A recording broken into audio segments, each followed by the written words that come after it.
Alright, so today marks 1 week since I started affiliate marketing. So this is my week 1 summary of what I earned and what I did in 1 week.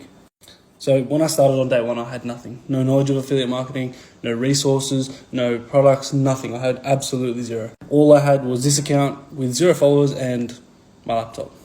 And like I said the whole way through, this page is an honest page and it's not going to be rubbish. So you're not going to see me sitting here going, I made 8K in 1 week like everyone else is.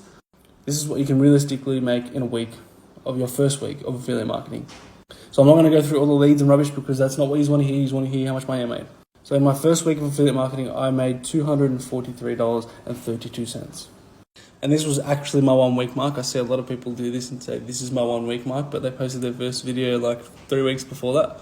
And if you go back and have a look, I started last Monday. So if you're looking to do this, this is what you can genuinely make in 1 week of affiliate marketing.